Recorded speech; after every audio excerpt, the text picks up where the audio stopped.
שלום שרגא אלפר. שלום וברכה. יו"ר דגל התורה בראשון לציון, ומתמודד בסיעת מאמינים בראשון, האות נון. שלום וברכה, צהריים טובים. ספר לי מי אתה, שרגא.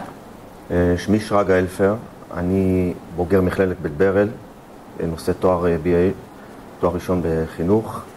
אני 30 שנה פה בעיר כבר מטפל בנושאים של חינוך. אתה סגן מנהל בבית ספר חפץ חיים. סגן מנהל של בית ספר חפץ חיים, הייתי לפני כן מנהל של ישיבה במזרח העיר, ופעלתי כ-15 שנה קודם לכן בתור שיעורי נוער, הרצאות ושיעורים, וכל הדברים שנוגעים לנוער, וטיפול בנוער מתמודד ונוער דושר. אז בעצם אתה נותן את כל המעטפת של החינוך, אם אני מבינה נכון, בתוך עשייה?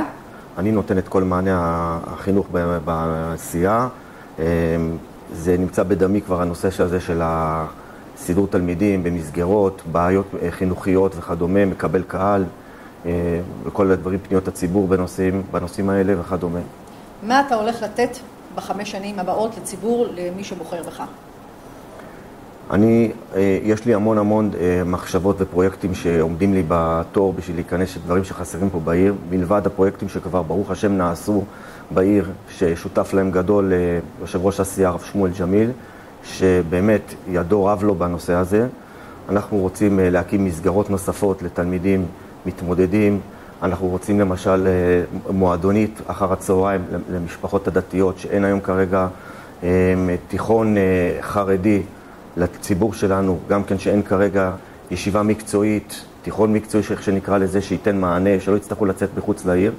ובעצם המטרה שלי היא שכל התלמידים שעד היום היו יוצאים מחוץ לעיר ללמוד במקומות זרים, שיחזרו בחזרה לראשון, וכבר זה התחיל, ויחזרו ופשוט שלא צריך ללכת לראות במקומות אחרים. יש לנו את כל המענים לתת להם בתוך העיר ראשון לציון, ובמצב ברמות גבוהות מאוד. שרגא, אני מאחלת לך בהצלחה. חינוך זה, אתה יודע, זה הדבר בעיניי הכי חשוב שיש. שיהיה בהצלחה וישר כוח.